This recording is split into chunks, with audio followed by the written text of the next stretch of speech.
கள்ளச்சாராயம் காரணமாக பல பேர் உயிரிழப்பு. கஞ்சா, டாஸ்மாக் ஊழல்.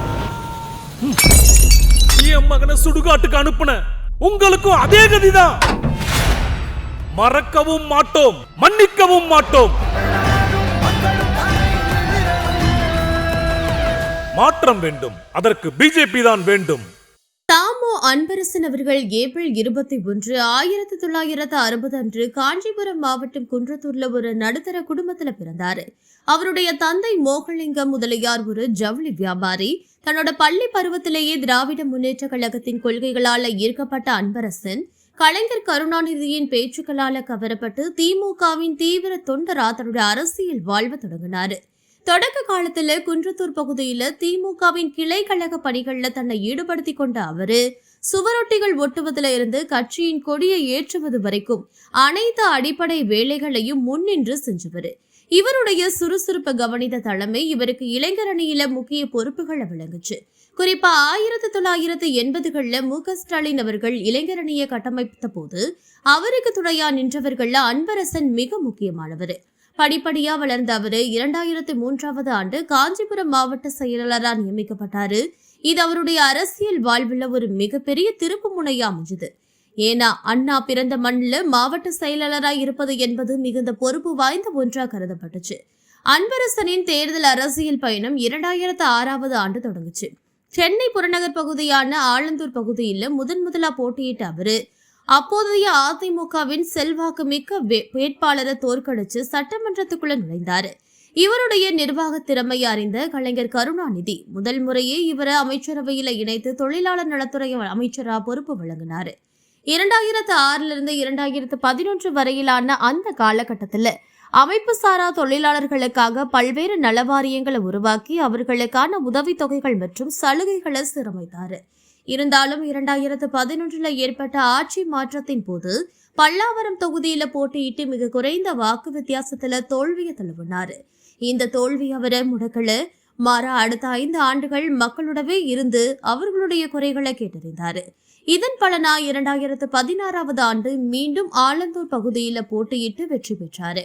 பின்னர் 2021 ஆண்டு நடைபெற்ற சட்டமன்ற தேர்தலில் 3வது முறையா ஆலந்தூர் தொகுதியிலிருந்து தேர்ந்தெடுக்கப்பட்டு முதல்வர் ஸ்டாலின் தலைமையிலான அமைச்சரவையில் குறு சிறு மற்றும் நடுத்தர தொழில் நிறுவனங்கள் அமைச்சரா பொறுப்பேற்றார். அமைச்சரா பொறுப்பேற்ற பிறகு தமிழகத்தின் தொழில் வளர்ச்சியை மேம்படுத்துவதில் அவர் காட்டிய தீவிரம் பாராட்டத்தக்கது. குறிப்பா கொரோனா பெருந்தொற்றால நலிவடைந்திருந்த சிறு தொழில்களை மீட்டெடுக்க பல்வேறு கடன் திட்டங்களையும் மானியங்களையும் அறிவிச்சாரு. குறு சிறு மற்றும் நடுத்தர தொழில்கள் துறையின் கீழே அண்ணல் அம்பேத்கர் தொழில் முன்னோடிகள் திட்டம் போன்ற சமூக நீதியை உள்ளடக்கிய திட்டங்களை செயல்படுத்தி ஒடுக்கப்பட்ட சமூகத்தை சேர்ந்த இளைஞர்களை தொழில் முனைவோரா மாற்றப்பட்டு பாடுபட்டுட்டு வராரு. இவர் கூட தமிழ்நாடு நகர்ப்புற வாழ்விட மேம்பாட்டு வாரியத்தின் அமைச்சராகவும் கூடுதல் பொறுப்பு வகித்து ஏழை எளிய மக்களுக்கு தரமான அடுக்குமாடி குடியிருப்புகளை உறுதி செஞ்சுட்டு வராரு. ஆலந்தூர் தொகுதியின் உள்கட்டமைப்பு வசதிகளான மேம்பாலங்கள், குடிநீர் திட்டங்கள் மற்றும் நவீன மழைநீர் வடிகால்கள் அமைப்பதில் இவர் காட்டிய அக்கறை இவர் அந்த தொகுதியின் தவிர்க்க முடியாத தலைவரா மாற்றியிருக்கு. இன்று தமிழக அமைச்சரவையில் ஒரு மூத்த மற்றும் அனுபவம் வாய்ந்த அமைச்சரா கட்சியின் நம்பிக்கைக்குரிய தளபதியா அன்பரசன் தொடர்ந்து மக்கள் பணியாற்றிட்டு வராரு.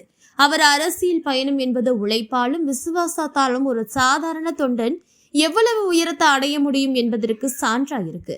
தற்போது நடைபெற்று வரும் 2026 தமிழ்நாடு சட்டமன்ற தேர்தலில் அன்பரசன் அவர்கள் மீண்டும் தன்னோட கோட்டையான ஆலந்தூர் தொகுதியில திமுக வேட்பாளராக களமிறங்கியிருக்காரு. ஏப்ரல் 2026 நடைபெற்ற பிரம்மாண்டமான தேர்தல் பிரச்சார கூட்டங்கள்ல முதல்வர் ஸ்டாலின் நேர்ல பங்கேற்று அன்பரசனுக்காக வாக்கு சேகரித்தார்.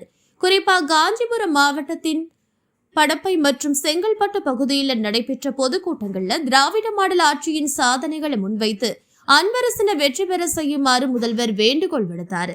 இந்த தேர்தலில் அதிமுக சார்பில் எஸ். சரவணன் மற்றும் தமிழக வெற்றி கழகம் சார்பில் ஆர்.எம். ஹரிஷ் ஆகியோர் களம் இறக்கியிருக்கிறதால ஆலந்தூர் தொகுதியில கடும் போட்டி நிலவுது. இருந்தாலும் தன்னோட அமைச்சகத்தின் மூலமா குறு சிறு தொழில்களுக்கு செய்த உதவிகள் மற்றும் தொகுதியின் மேற்கொண்ட உள்கட்டமைப்பு பணிகளே தனக்கான வெற்றியை தரும் என்ற அன்பரசன் நம்பிக்கையோடு பிரச்சாரம் செய்கிறாரு. தமிழக மக்கள் மற்றும் தொகுதி மக்களிடையே அடுத்த வீட்டுக்காரர் என்ற நற்பெயரை பெற்றிருக்க இவரு தொடர்ச்சியா 3வது முறையா ஆலந்தூர் தொகுதியை தக்க வைத்து திமுகவின் அசைக்க முடியாத கோட்டையாத மாற்ற தீவிரமா உழைத்து வராரு. ஏப்ரல் 23, 2026 அன்று நடைபெற இருக்க வாக்கு எண்ணிக்கையில இவருடைய அரசியல் எதிர்காலம் மற்றும் திமுகவின் செல்வாக்கு மீண்டும் ஒரு முறை நிரூபிக்கப்பட இருக்கு. உங்களுக்கு ரெண்டா தம்பி, மின்சார கட்டணம் விலை உயர்வு, பெட்ரோல் டீசல் விலை குறைப்பு தொழில் மட்டுமே செயலில் இல்லை. சொன்ன வாக்குறுதி எதுவுமே நிறைவேற்றிய ஆச்சரியம் வேணாம் தம்பி. எங்களை பணமங்கிற நெருப்புல எரிக்கிறவங்கள மறக்கவும் மாட்டோம், மன்னிக்கவும் மாட்டோம்.